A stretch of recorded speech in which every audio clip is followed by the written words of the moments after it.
Zweig Group invites all AEC industry leaders to the 2024 AEC Small Business and Entrepreneurship Forum, the premier event for small firms in the AEC sector. Experience innovative strategies and insights on May 21st, crafted by Zweig Group's industry experts. Engage in keynotes and interactive sessions focused on recruitment, retention, and business growth. Join Zweig Group for this unique networking opportunity and take your business to new heights. Secure your spot today and be part of the AEC industry's future. Visit zweiggroup.com for more information. The Zweig Group team looks forward to welcoming you.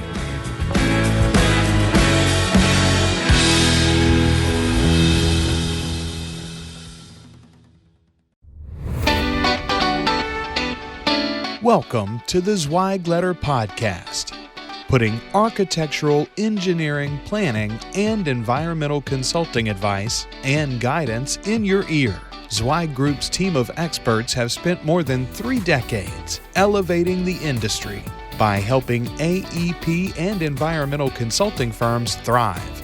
And these podcasts deliver invaluable management, industry, client, marketing, and HR advice directly to you, free of charge. The Zweig Letter podcasts, elevating the design industry one episode at a time.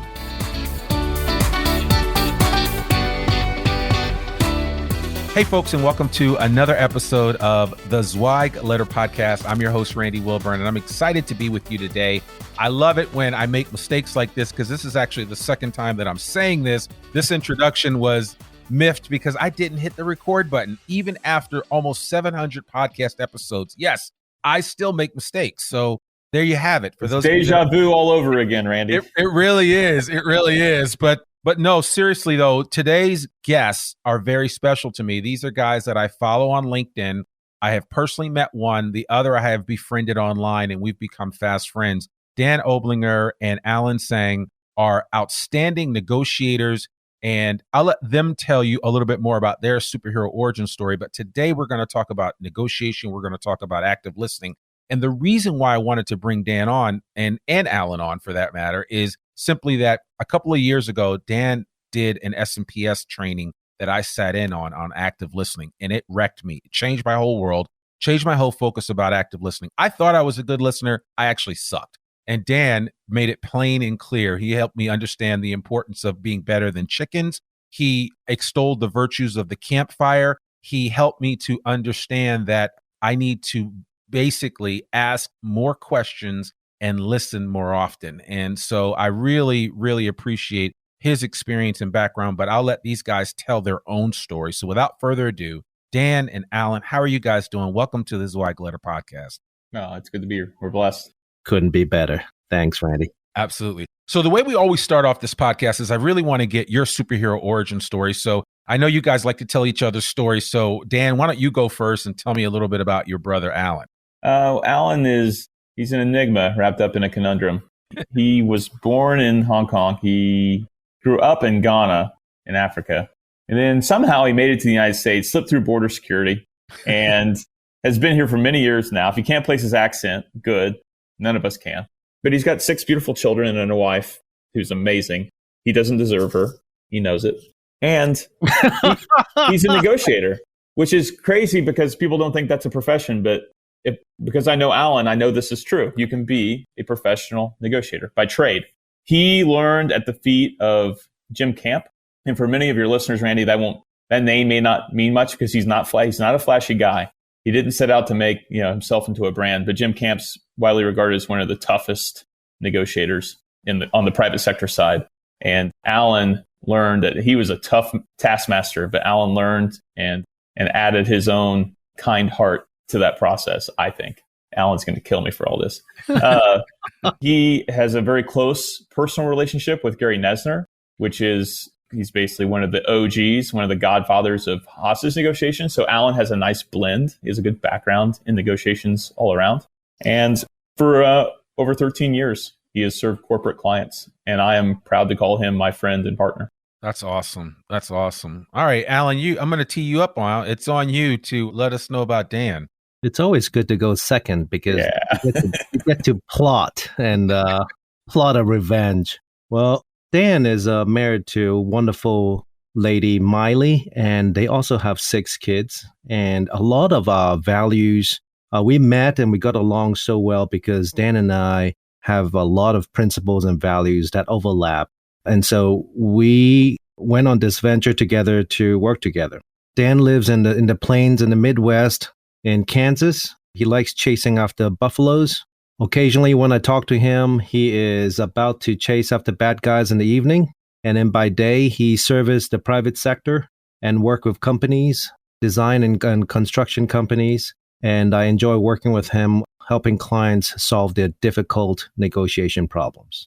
Yeah, no. And I'm glad you mentioned that. And, actually, I don't know. I thought, Dan, I had shortchanged you. I thought you had 5 kids, but you have 6. And I'm 6. 6. Yeah. Oh, I mean, that's a gang. You turn around and there's another kid, rolling out somewhere. It's crazy. Yeah. No. We've wanted to have that many kids. We stopped at 3, so we're hanging in there. So, but you guys I certainly applaud both of you for the fact that you are outstanding dads and husbands and outstanding business people. And I can say that specifically from the business side of things is because I've had a chance to witness your growth just in this short season that we've been through the pandemic. You guys started the Negotiation Tribe Q&A and the Negotiation Tribe in general, where you really just basically collaborated with a bunch of people online and shared what your knowledge and skill set was. And out of that was born this whole new organization, Oblinger and Tsang. And I think that's kind of cool that things just happen like that, right? And, everybody's talking about the pandemic pivot, right? Everybody's making a move in this season. I've even done it. I've even gone all in on podcasting because it's actually something that I enjoy doing. But I mean, you guys have taken this whole idea of negotiation and creating more awareness around it, talking about active listening and all the things that impact negotiation, and have packaged it up nicely. And I would love for you just to talk about this whole Negotiation Tribe and this movement that you guys are spearheading and what that has meant for both of you. I'll start and then I'll pass the baton. For us, the word that we like to use, like when we talk about it offline, like, with just each other privately, is it's a community, because that's a rich word. There's a lot involved in that. It means that we're not necessarily in control. We certainly can't control what's now over 500 people online who are all, by the way, interested in negotiations. And we definitely have some practitioners in that group, all the way down to some design professionals that are like, look, I'm tired of getting, my pants handed to me on scope and fee negotiations or on supplementals with, the Department of Transportation. There's got to be a better way, right? And they start with, what we would probably say is next to nothing in terms of knowledge and skill, just whatever natural talent they had at negotiations. And then all the way up to the people with decades of experience, both in police negotiations, some of them, and then others in the private sector in sales and procurement. So it's a really rich community. You have elders, you have people with lots and lots of deep knowledge and ability. And then you have the youngins, right, of varying age, who are really they are great students. Like, they are hungry. And so it's fun. And yeah, it largely was a pivot. But I would say it didn't so much motivate us to start, but it definitely fueled the growth. There were a lot of people hungry to be able to develop themselves, and they were in isolation. And all they had was the internet, and there aren't a lot of communities on the internet. There's just a lot of noise. There's a lot of, I guess, data. There's information, but not a lot of community. Yeah. So I think that's why it's been very successful, because it fills a need that all human beings have. And if your need for community intersects with a strong desire to be a better negotiator, you're a pretty good fit for the Negotiation Tribe. Allan, what did I miss? I don't really have much to add to that. You're pretty much spot on. I think during the COVID, I feel like Dan and I would have gone in this direction with or without the COVID. Because prior to COVID, we already connected and we talked about doing some work together. I've been doing remote coaching for at least the last 13 years. So nothing of mine really changed that much. I did have some local clients that I met in person, and now we just meet on Zoom. So, and all my clients are in Australia, Europe, Asia, like in Japan, Hong Kong. So it's always on Zoom anyway. It's been on Zoom for over a decade. Regarding the Negotiation Tribe, we don't have a lot of control over that. It's just a community. And I think as humans, we yearn, is that the word? We yearn to be connected to a group of people who who have similar values as we do.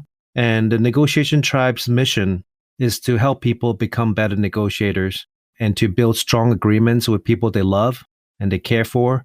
And sometimes that may include businesses and suppliers, and to avoid making unnecessary compromise, because with that comes a lot of remorse and regret and self-loathing and just a lot of pain. And so I think the community was to help people build stronger communities, their own little micro communities. It could be their home, it could be their work, it could be with the business counterparts.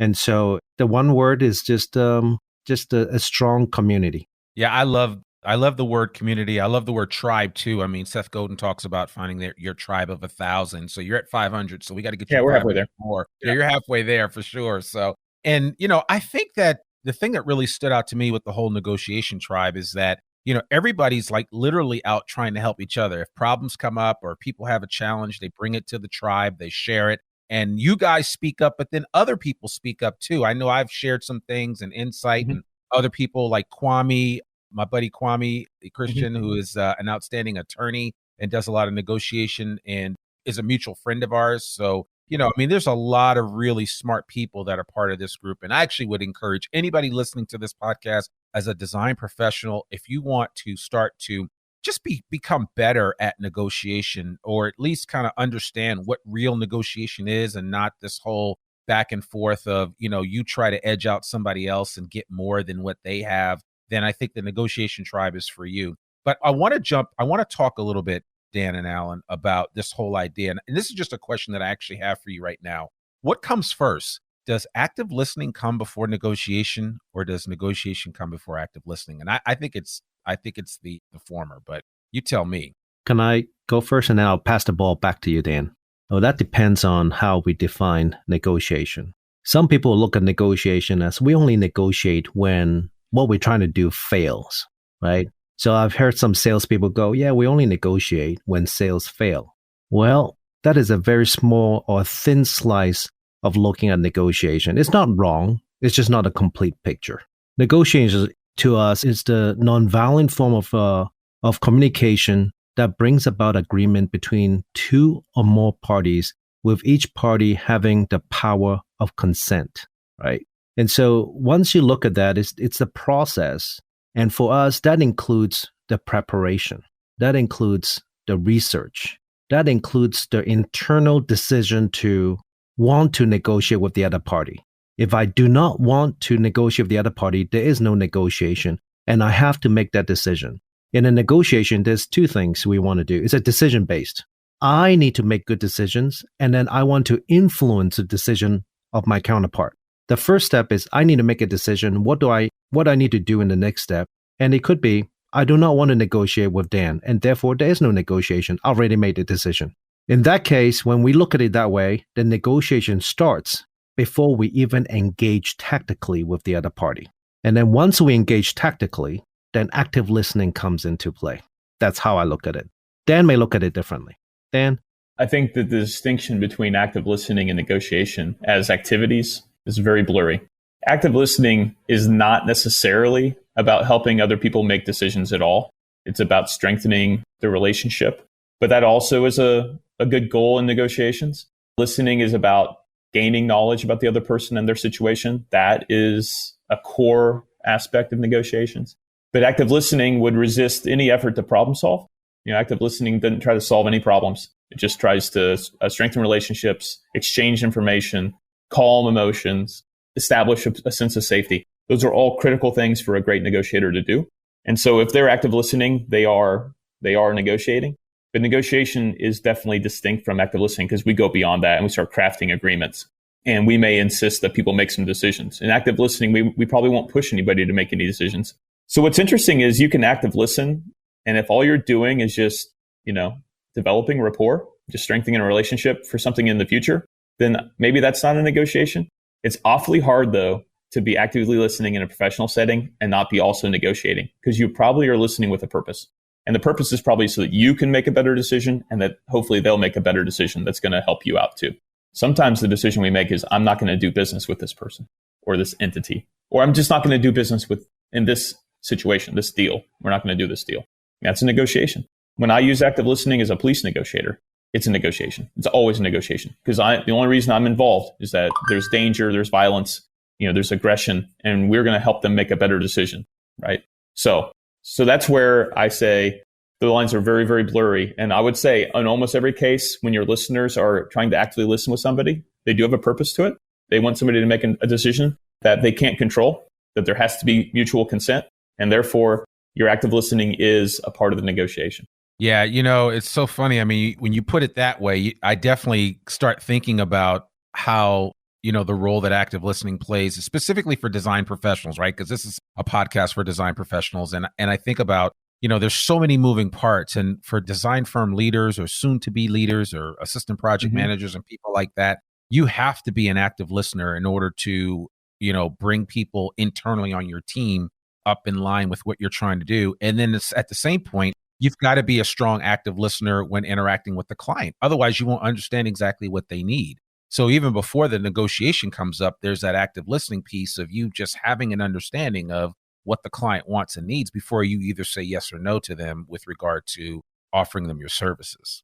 So I do have one thought because you're almost 100% right. I just want to correct one thing that you're not wrong about, but I want to open your audience's mind a little bit. This is one of the top challenges I face when I work with specifically design professionals who are going to want to work on their negotiations. And this is both like executives, but also teams like companies, because I work with companies about their culture and building out programs where they negotiate across the board better. The negotiation starts way sooner than you think.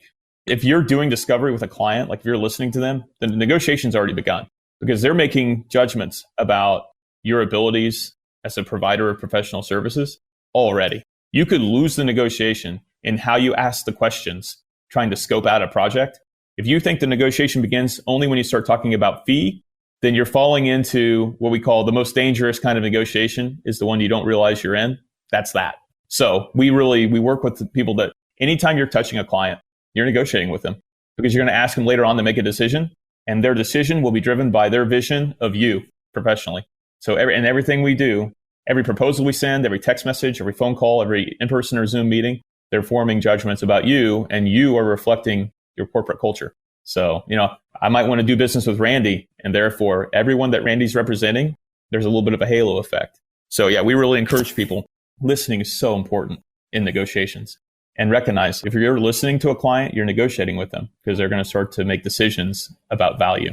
Yeah, and I'm glad you brought up scope and fee, and those are some of the issues. Whenever I've done project management trainings for Zweig groups particularly, that's one of the biggest challenges that comes up is that clients complain about their inability to deal with the scope creep that comes up invariably in a lot of projects. It's not every project, but in a lot of projects, project managers, assistant project managers complain about the factor of scope creep and how that impacts their ability to serve their client properly. So I'd love for you just to expand upon that a little bit. Well, we struggle to calculate scope creep. We oftentimes do the work begrudgingly, but we don't track how much money we lost in terms of time and effort and opportunity cost because we're doing work for free. And the other thing we don't calculate with scope creep is the tarnish or the harm to our professional image to that client because we are working for free. Professionals don't work for free. So I'll give you an example. So if somebody came back to you and they said, look, we need this work done. And you look at it and you say, yeah, this work is important to successfully complete this project now that we know, right? But it was unforeseen. Something else changed. It's not in the original contract for scope. Therefore, there's no fee assigned to it currently. Number one thing I hear from project managers and PEs that I work with, they're like, well, I'm just going to do it to keep them happy. And Allan, I want you to talk about the dynamic of when people come to us and ask us to do something and we decide we're not going to charge them, the potential for dissatisfaction when we compromise. Well, this is from decades of experience, and we talk about it. It's not that Dan and I don't have a heart. It's just that we understand the decision process and human dynamics of when people ask for something that is free, right? Along with stuff that's free is they do not value it. The person who wants it free at the time will say, of course I value it. But once they have it and the satisfaction of the job done, then the value goes down dramatically. So I'm going to actually take a step back and talk about why some of these scope creep happens and there's a lot of remorse and bitterness and resentment that happens along with it. Because I actually 30 years ago, I was in the design field. I was in architecture and interior design, and then got accepted into Virginia Tech for my master's in industrial design. I started building furniture. I love custom furniture. And so I see a lot of the mistakes that designers make, which is they fail to build expectation. This is like, we're talking about expectation management. We're talking about the mindset that drives compromise, which is a lot of designers have bought into people do business with us because they like and trust us. In a way, yes. But the niceness comes into play. And because they want to be liked so much, when there is a small scope creep, they just go, well, I want to keep this customer happy. Next minute, it creeps, literally it creeps, and the door of compromise opens an inch at a time. Before you realize it's wide open, and there's a lot of resentment that happens, it reaches a point where they say, I'm working for nothing. My team is working for nothing, and we're bleeding. We're doing so much work, and it's now we've been doing work for them for a year, and I can't go back and charge them for this because they're going to say, you've been doing it for free for a year. Why charge me now? Right? And so they regret going back, or not going back and charging them, and they cannot afford to keep doing it. And I have seen design firms making $2.5 million a year, small firm, but they're $800,000 in debt. Their line of credit have maxed out because scope creep. So we had to go in and renegotiate contract with existing client, doing the same work with the same team, and went from $2.5 million to $25 million in a 3-year contract.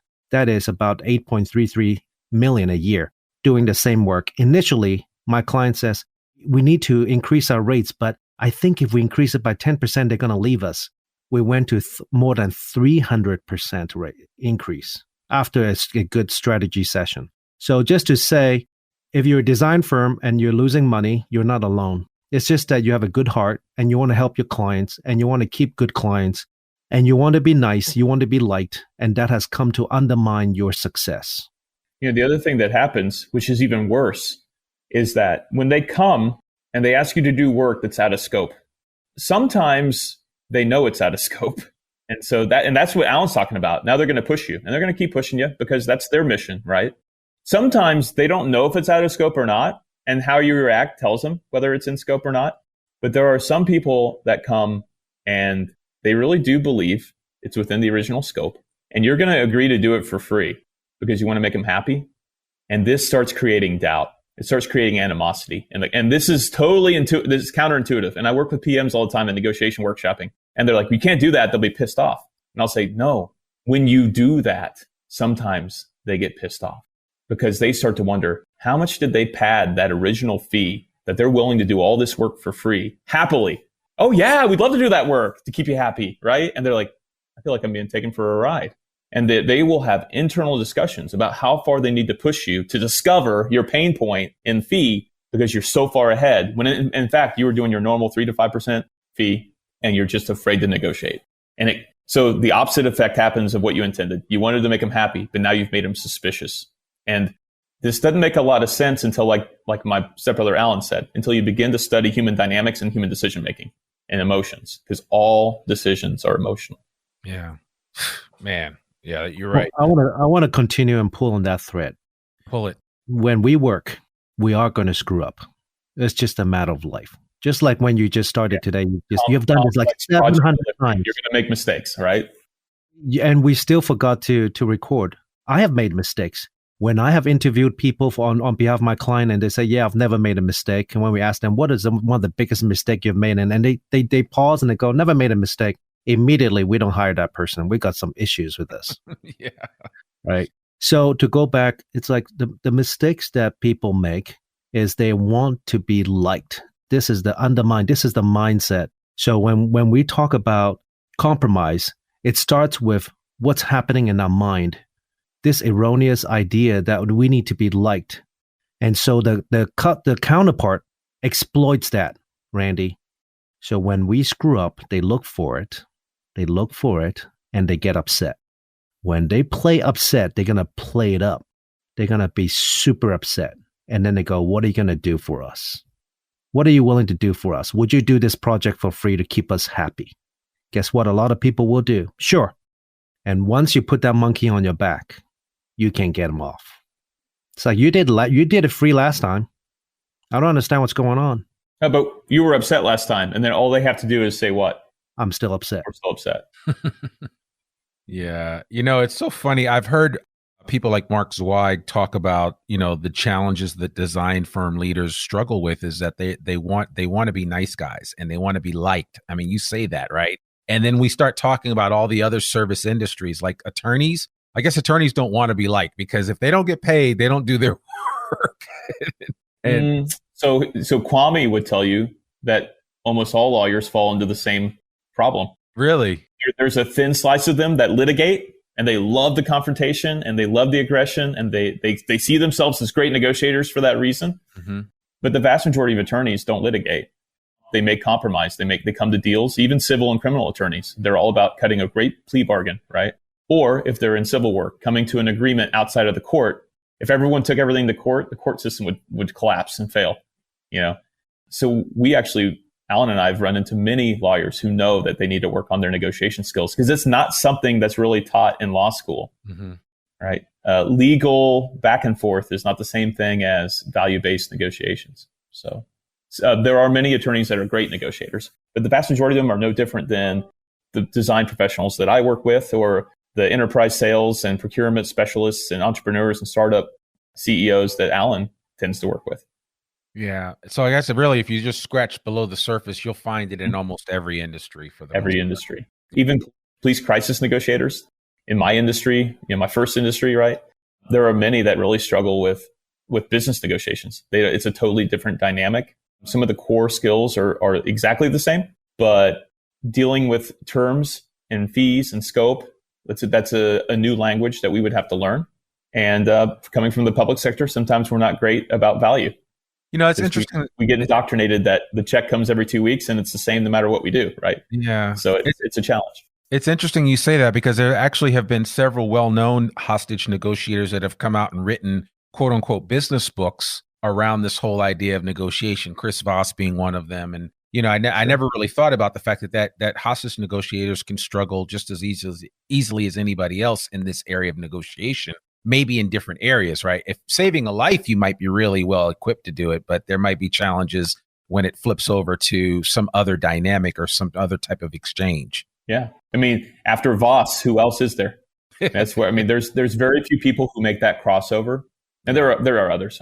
There's a handful. Yeah. So that just goes to show, just because some of the skills are the same, there's a different culture and language and there's a different dynamic in business. And that's good. You could take some really good business negotiators and salespeople and you could put them in my first world, and they would quit. They would quit because I can't buy my way out of this, right? I can't compromise. That's right. There is no compromise. Yeah. Which a lot of sales folks who think they're negotiating, they're actually just compromising and giving away cost. And you can't do that with a hostage or even in a crisis. So, yeah, it's funny.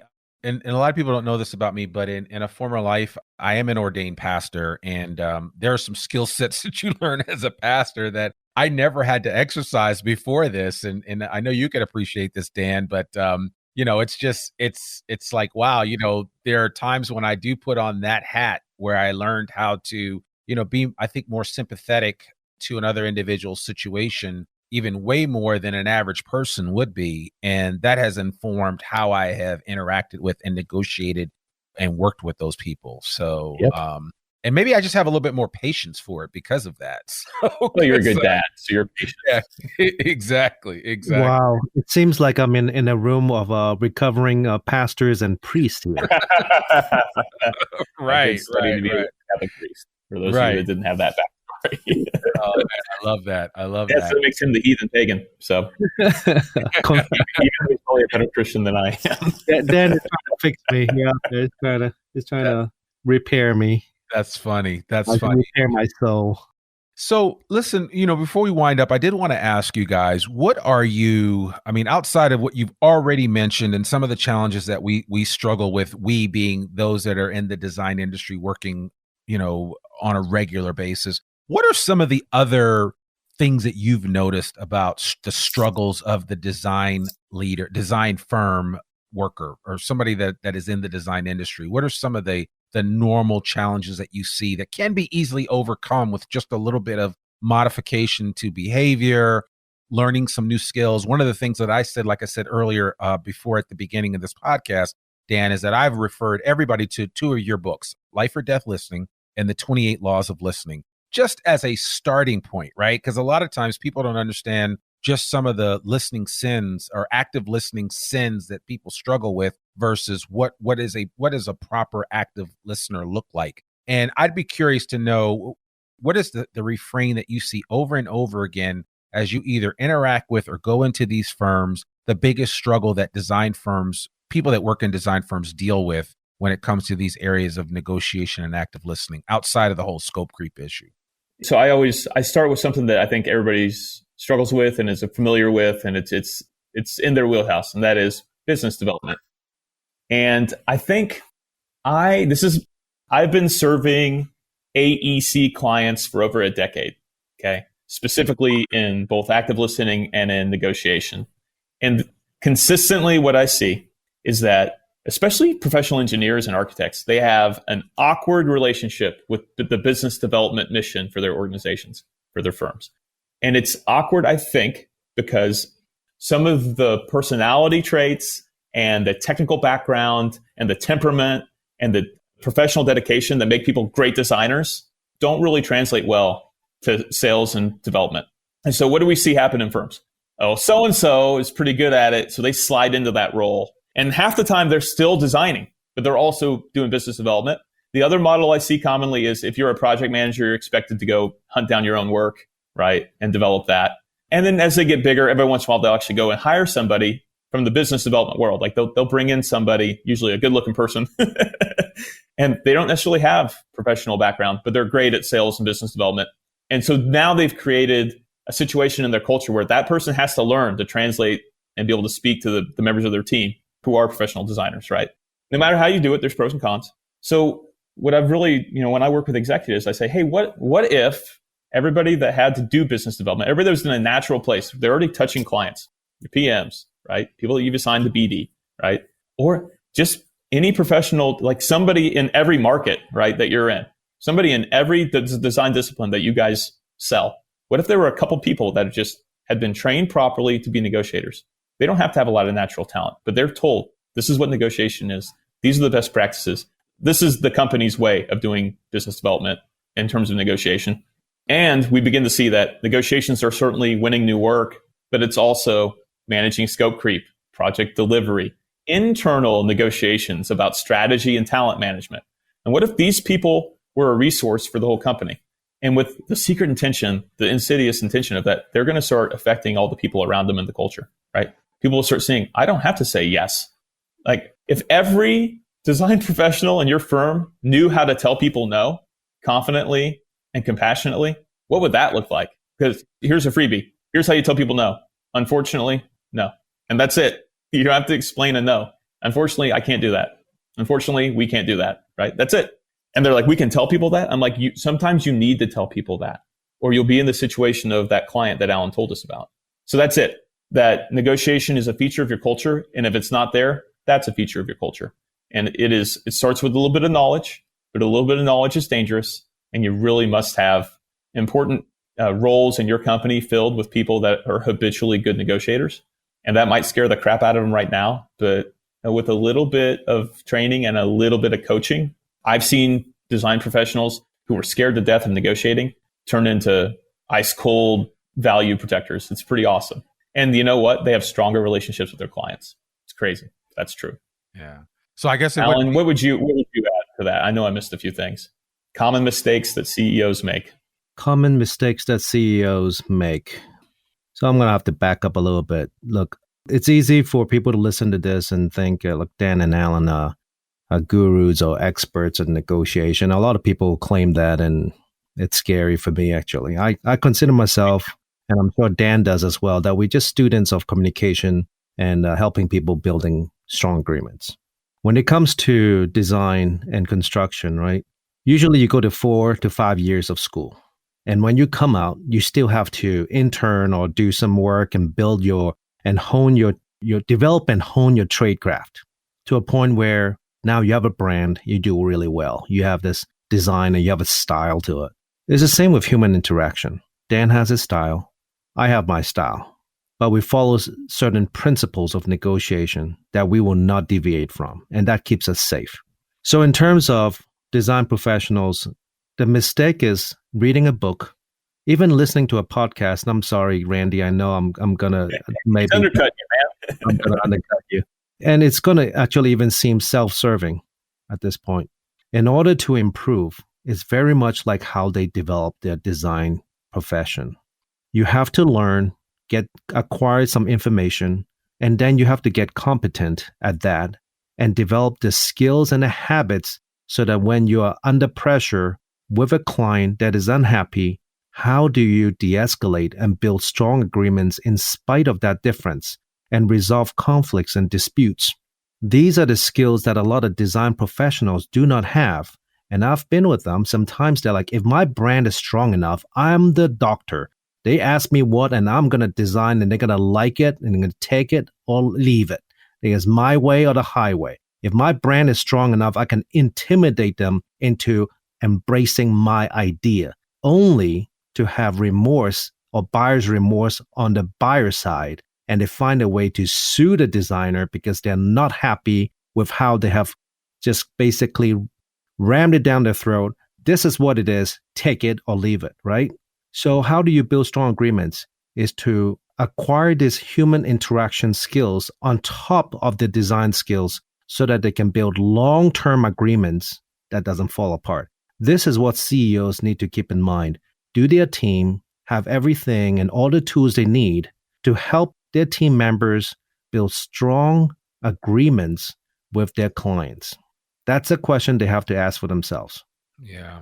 And that is, that's, I don't think that there's enough introspection being done in that way for people to figure that out. They typically, like with anything, we want to hire people to come in and help us solve our problems. So, that's what keeps you guys in business. That's what keeps me in business. So keeps the lights on here at Oblinger Castle. It definitely does. It sure does. But, Allan and I, this is why we're partners, is we both always see ourselves as working ourselves out of work. Mm-hmm. Because if we're not improving your culture where you can start self-rescuing, then the value proposition for us seems thin.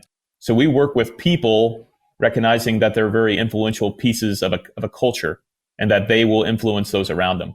So do we work with companies? Absolutely. And I can build you an entire program if that's what you want and you're willing to make hard decisions and do hard work.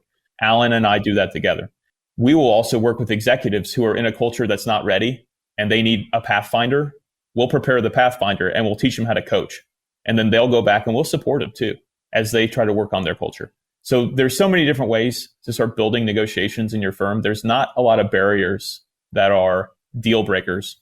If you decide, hey, we're consultants, right? We're consulting engineers and our engineering is flawless, but we might want to put a little investment in our consulting.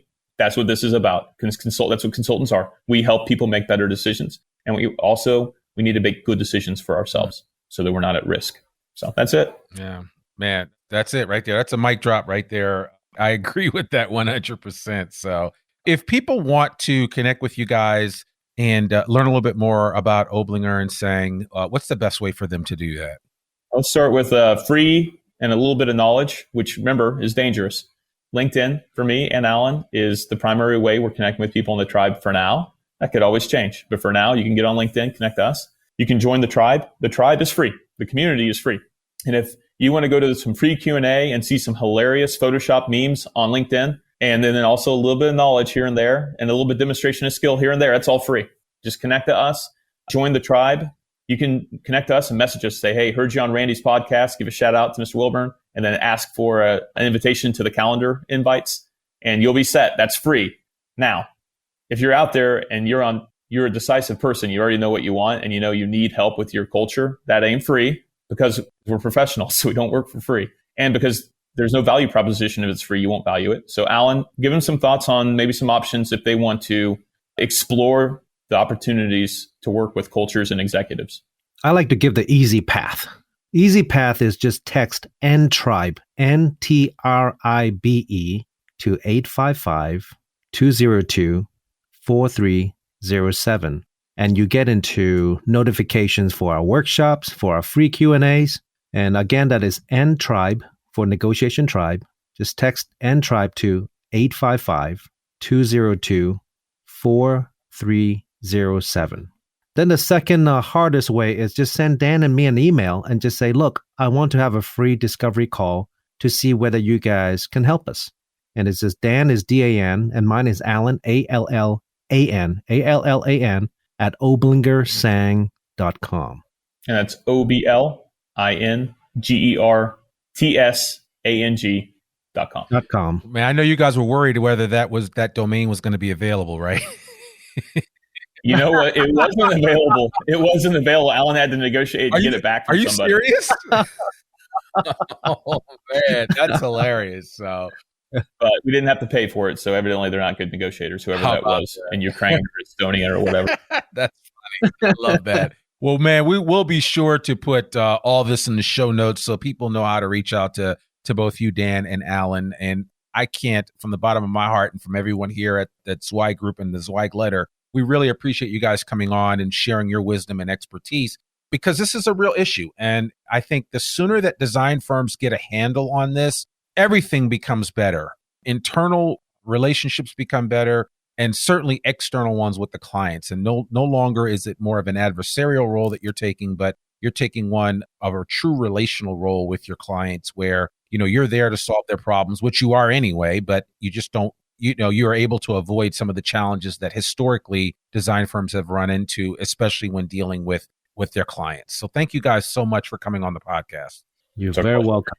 It's been a pleasure. Absolutely. Well, there you have it, folks. Another episode of the Zweig Letter podcast. You can learn more about one of the oldest newsletters in the design industry by visiting thezweigletter.com. You can read articles online, listen to this podcast, and sign up for a free subscription to the newsletter and have it delivered right into your email inbox every Monday morning. Sign up today.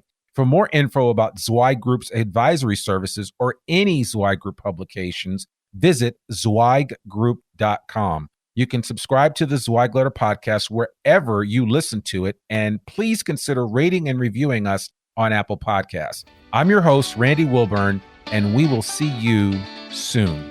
Peace. Thanks for tuning in to the Zweig Letter podcast.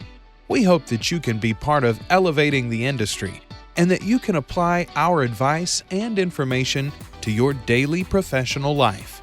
For a free digital subscription to the Zweig Letter, please visit thezweigletter.com/subscribe to gain more wisdom and inspiration, in addition to information about leadership, finance, HR, and marketing your firm. Subscribe today.